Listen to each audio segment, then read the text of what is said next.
Ruínas de um governo. Este é o título de uma obra clássica de Rui Barbosa de 1931. Nela, o autor afirma: todas as crises que pelo Brasil estão passando e que dia a dia sentimos crescer aceleradamente, a crise política, a crise econômica, a crise financeira, não vêm a ser mais do que sintomas, exteriorizações parciais, manifestações reveladoras de um estado mais profundo de uma suprema crise, a crise moral. Em 1992, esse trecho foi utilizado por Barbosa Lima Sobrinho como introito à denúncia que apresentou contra mim. Ruínas de um governo. É a expressão de Rui Barbosa para invocar as crises que atingiram o Brasil nos anos 30. Senhor presidente, jamais o Brasil passou como hoje por uma confluência tão clara, tão entrelaçada e aguda de crises na política, na economia, na moralidade e na institucionalidade. Chegamos ao ápice de todas as crises. Chegamos às ruínas de um governo, às ruínas de um país. Este é o motivo pelo qual aqui e agora discutimos possíveis crimes de responsabilidade da Presidente da República. Não discutimos crimes comuns, isto é pacífico. A estes a Constituição reserva o juízo do Supremo Tribunal Federal. Ao Senado da República cabem a pronúncia e o julgamento quanto aos crimes de responsabilidade. Esta é uma diferenciação importante. Aqui julga-se responsabilidade.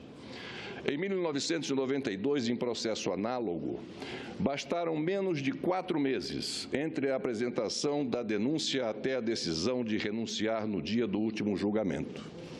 No atual processo, já se foram mais de 8 meses. A depender do resultado de hoje, mais 6 meses são previstos até o julgamento final.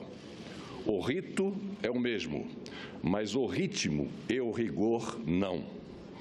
Basta lembrar, entre a chegada no Senado da autorização da Câmara até meu afastamento provisório, transcorreram 48 horas.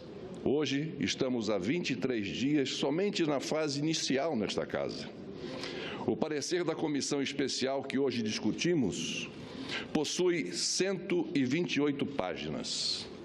O mesmo parecer de 1992, elaborado a toque de caixa, continha meia página, com apenas 2 parágrafos.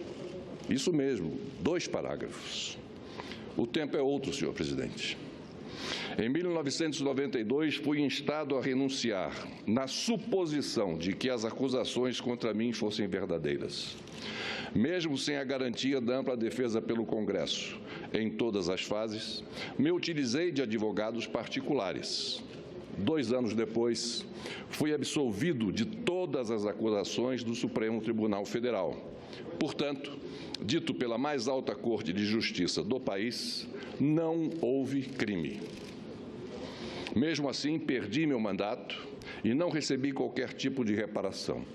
Pelo contrário, depois da renúncia, recorri ao próprio Supremo Tribunal para ao menos reaver os direitos políticos que me cassaram. Mesmo se tratando de matéria eminentemente constitucional, direitos políticos, alheia ao mérito do impeachment, o Supremo negou o mandado de segurança sob a alegação de que não cabia à Corte se pronunciar sobre decisão do Senado, ainda que tomada após minha renúncia. À época dessa apreciação, o ministro Paulo Brossard chegou a ser interpelado pelo ministro Moreira Alves. Este chamou atenção para a incoerência do voto de Brossard, já que em seu livro sobre impeachment, o ministro defendia a impossibilidade do julgamento após a renúncia e, em seu voto, se manifestava de forma inversa. Ao se defender, Brossard se limitou a dizer: ministro Moreira Alves, livro é livro, voto é voto. E, para se justificar, assinalou: aspas, absolutória ou condenatória, justa ou injusta, sábia ou errônea, da decisão do Senado não cabe recurso direto ou indireto. Mas isto não é novidade. todo órgão, seja de que natureza for, que decide em única ou última instância, decide inapelavelmente, acerte ou erre, encerra Brossard. Desculpem-me por voltar no tempo, mas o momento exige. Ainda na denúncia de 92, Lima Sobrinho pregava e até profetizava. Escreveu ele: nos regimes democráticos, o grande juiz dos governantes é o próprio povo.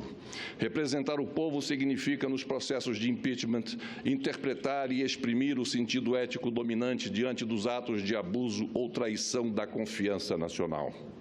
A suprema prevaricação que podem cometer os representantes do povo em processos de crime de responsabilidade consiste em atuar sob pressão de influências espúrias ou para a satisfação de interesses pessoais ou partidários. Em suma, o presidente é de ser julgado com base nos largos e sólidos princípios da moralidade política, encerra Lima Sobrinho. Pois bem, senhor presidente, todas as tragédias que se podem imaginar reduzem-se a uma mesma e única tragédia: o transcorrer do tempo. É o mesmo tempo imperioso do mundo que nos traz à razão.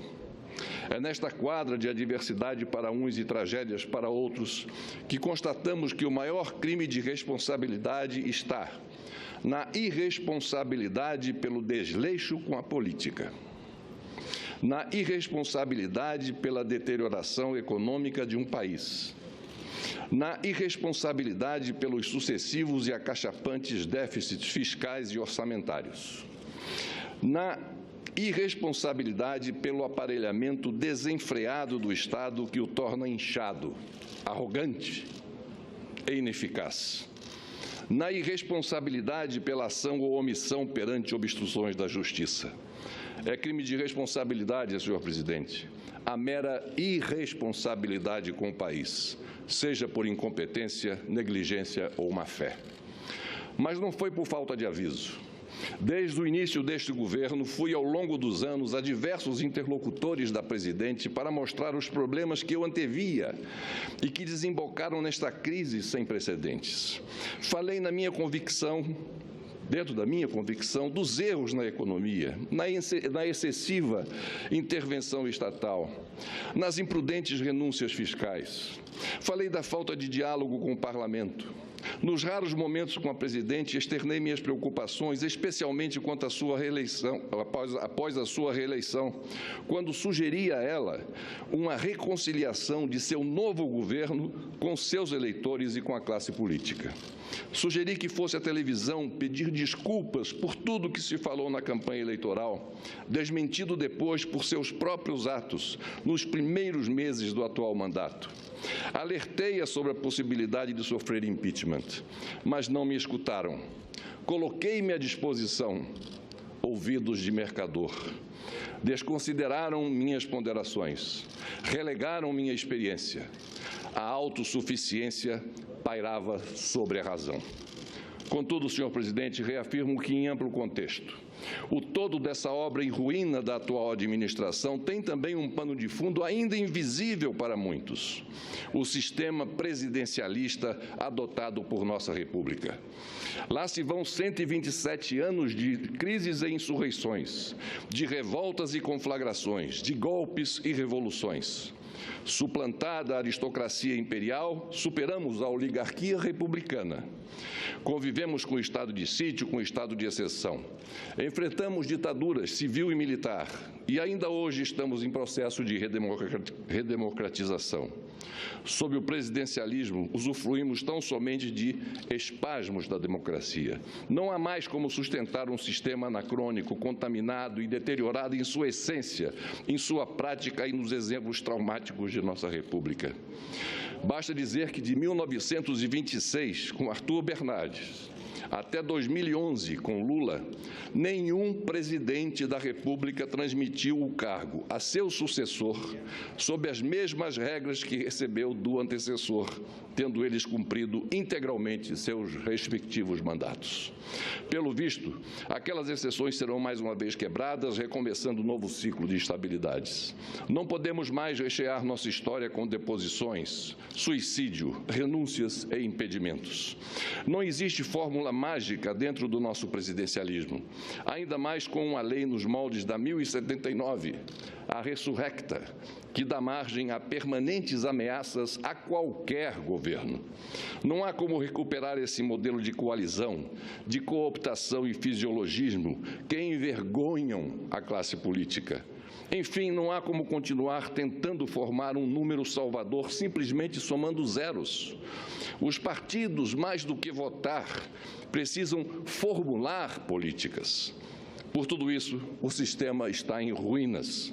E ruínas, senhor presidente, demandam reconstrução. Reconstrução requer determinação, que, por sua vez, exige conscientização e admissão da verdade.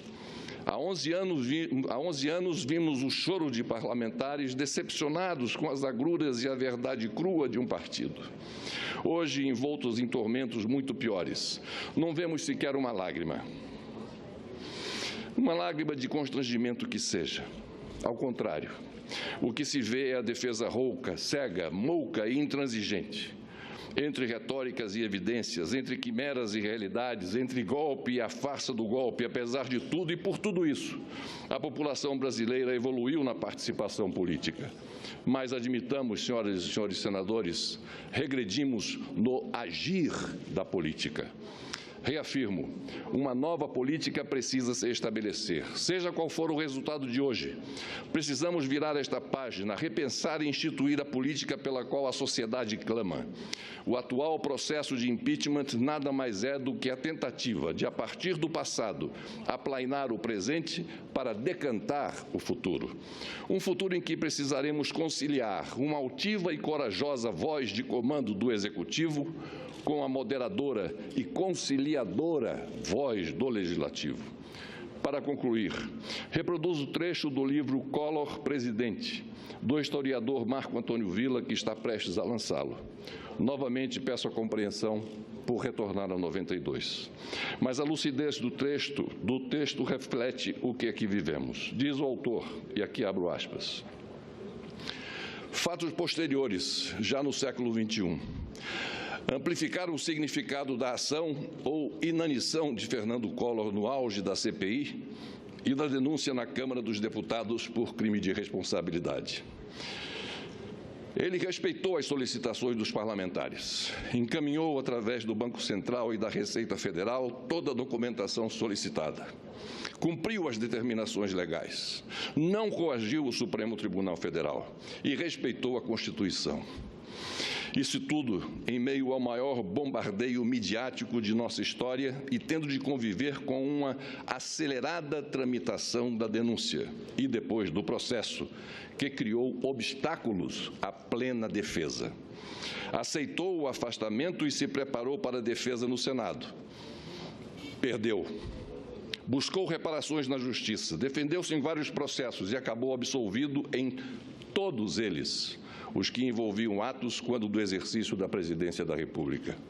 A renúncia de Fernando Collor, o impeachment nunca ocorreu, deu a ilusão de que as instituições forjadas pela Constituição de 88 tinham passado no teste. Ledo engano. Acontecimentos posteriores e mais graves demonstraram que a consolidação do Estado democrático de direito é um longo processo, tarefa de várias gerações. A crise de 92 não passou de um momento de ampla e complexa rearticulação das elites política e econômica no interior do Estado, posicionando-se para embates que acabaram sendo travados ainda na última década do século XX e no início do século XXI, por aqueles que tinham quadros, mais do que programas, para gerir a coisa pública. Encerro, senhor presidente, dizendo: a história me reservou este momento. Devo vivê-lo no estrito cumprimento de um dever. Porém, inspiro-me no ensinamento de Holbach. Tudo nos prova que, a cada dia, nossos costumes se abrandam, os espíritos se esclarecem e a razão conquista terreno. Muito obrigado, senhor presidente.